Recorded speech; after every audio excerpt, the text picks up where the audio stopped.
guys, it's Brittany from Pamper Me Posh. You can find me on Facebook at Brittany's Perfectly Posh Pampering, and I am here today to talk to you about how to use a number of different heat sealing methods to make samples. Sorry that my face is cut off. Hi. Please don't mind the mess. I'm really just going to focus on how to prep and fill the bags. I have 3 different choices that you can choose from. The first one is the Food Saver bag option. You can buy these in rolls from Walmart. I bought mine online from eBay. It was a set of 2 rolls that were 6 inches wide by 50 feet long. So it was a pretty big roll. And they were $6.99 for 2 of them. And I still have yet to go through the first roll of mine. It's still working and hardly got a dent in it, though I've made over 100 samples or more with it. I couldn't even tell you how many of them I've made so far. The second option is the pre-made heat seal bags that you can buy from a number of different stores. I bought mine online from eBay. It was $2.99 for 500 of them. They come in different colors.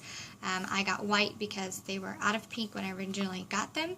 I'm pretty happy I stuck with the white though, because since it's gender neutral, it tends to work a lot better for sampling different products. Excuse me. And these come with, 3 sides already pre-sealed, and then 1 side that is open. The third option is a Mylar balloon. And I bought this one at Michael's. It was on sale for 49 cents, but you can find them at the dollar store. You can find them at party supply stores. Usually they're about 99 cents to $1, depending on where you get them or what type you get. And you can get them in many different colors. This one just happens to be red. The other tools that I use when I'm prepping is a paper cutter or a mat cutter.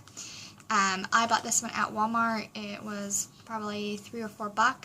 Sometimes you can find some at the Dollar Tree that are real generic. If you're just trying the heat seal method just to see if you like it, I would recommend doing that option instead of buying a real good fancy one, so that you can try it out and see if you like it. And then if you decide you really do like the heat seal method and you really want to focus on it, then I would recommend investing in a really good cutter, because it will make your life so much easier and it'll make your samples look so much more professional, since your edges and sizing will be more accurate. So the first thing that I am going to show you is the Mylar balloon, which I've already taken out.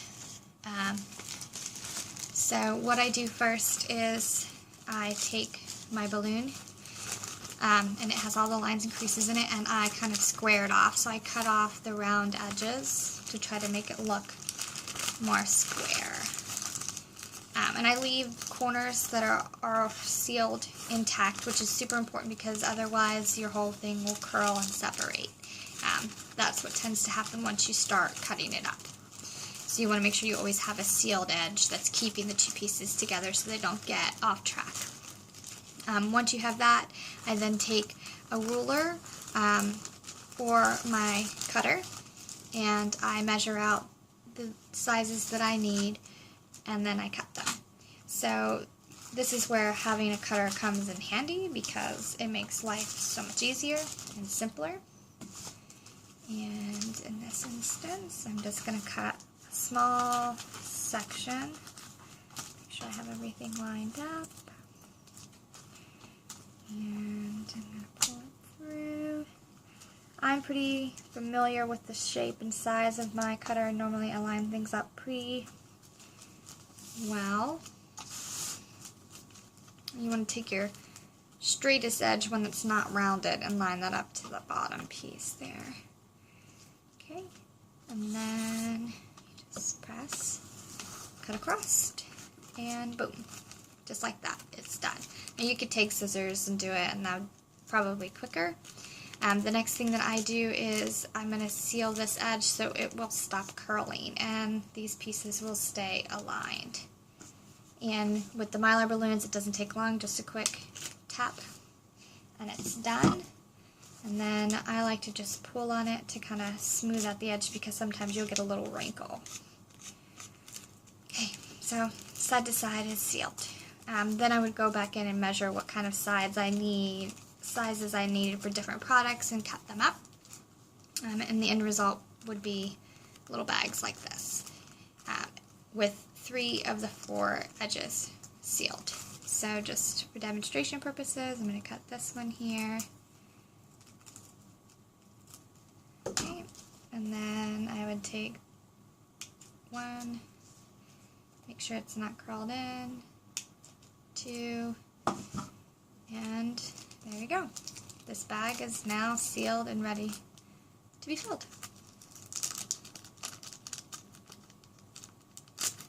Okay, so that's the first method that you have. Alright.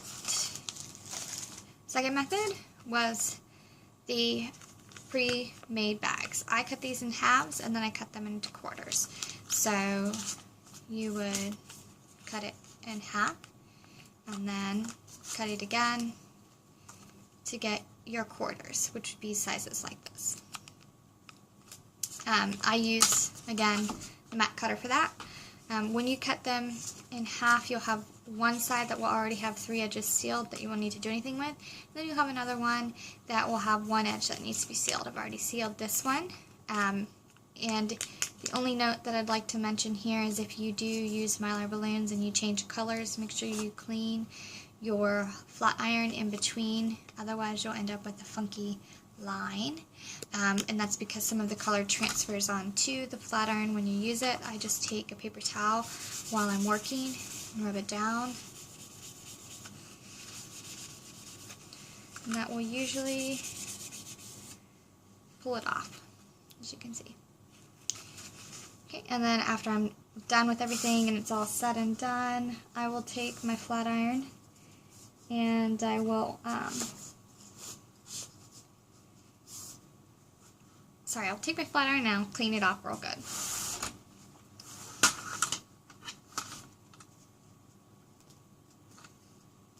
Okay. And the third option is food saver bags. These I usually roll out a real long length of, put it into the cutter, cut it up, and then trace a design onto it for the sizes that I need. I usually use this as my template.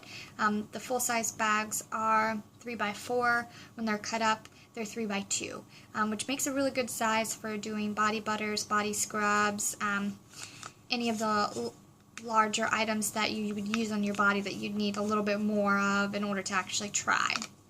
And so I just line it up on the plastic and I trace it, put little marks to give me a guideline, and then I put it through my cutter and cut it up that way. You could take a ruler, draw it out with a pen, and then cut it with scissors, whatever works best for you. Then the question becomes, once you have your bags, okay, how do I fill these without making a mess and getting product everywhere? The thing that I found that works best for me is to use syringes. And I purchased a 3-pack of syringes from the Container family, but you can find varying sizes from your drugstores, Walmart. Some people might have syringes left over from baby medication. I know I have a ton of those too. I tend to use the smaller ones when I'm doing hand creams, and I use the larger ones for when I'm doing body butters just because it makes it quicker. And you want to make sure you have a cap for it because that is actually really important in keeping the product from getting everywhere. Your best bet is to take the cap off and open it. Then you put your cap back on, stand it upright. You'll spoon in or squeeze in your product depending on what you're sampling and tap it to get the product to fall down to the bottom so that you don't have these big air bubbles and it doesn't all pile up at the top. I'll fill it up until we get to the milliliter line, the last notch that it has, and then I'll pop my lid back in, and then I'll pull my tip off, and I'll open up my bag, and I'll fill it. And the way I do that is by using a craft stick, which is preferred because then you're not touching the inside, so you're not really contaminating it by touching anything that's going to touch the customer. So then you open it up like this. You would take your syringe, you would stick it in there, you would push it down, fill it up to the amount of ounces that you would recommend, that you want to give. And again, when you're using the syringe, it makes it easy because you can keep track of on the side how much you're putting into each sample to make it more cost efficient too. And then after you're done, you pull your tip out, making sure not to get any product on the lips or the edges because then it won't seal right. And then you'll stand it up to the side and, fill a couple more. I like to do 10 at a time, and then I go back and I seal and label so that I know what I've made. That's just what tends to work best for me. You could fill it up, seal it right after, but again, just make sure that you don't get anything around the edges on the outside, because if you do, it's going to make it really hard to seal the bag. Our products have a lot of natural ingredients in them, shea butter being one of the main ones, and if it gets in that, gets underneath of the area where it's supposed to be sealed, the bag won't want to seal right because of the product that's underneath of there. You'll also hear some popping and crackling from your flat iron because it's heating up what's underneath of there and kind of burning it out, which isn't good. So, a little bit's okay. It's not going to damage the product that's inside. From what I've heard, I haven't had anybody complain.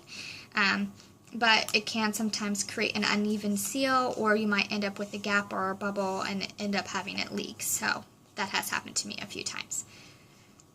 That is my basic tutorial on cutting, prepping, and filling. If there's anything I left out, or if anything you're not sure or unclear of, then comment below and let me know. If you like the video, then give me your feedback down below as well. And if there are any other things that you'd like to see me demonstrate, let me know that as well, and I will get back to you guys as soon as I can. Thanks for watching.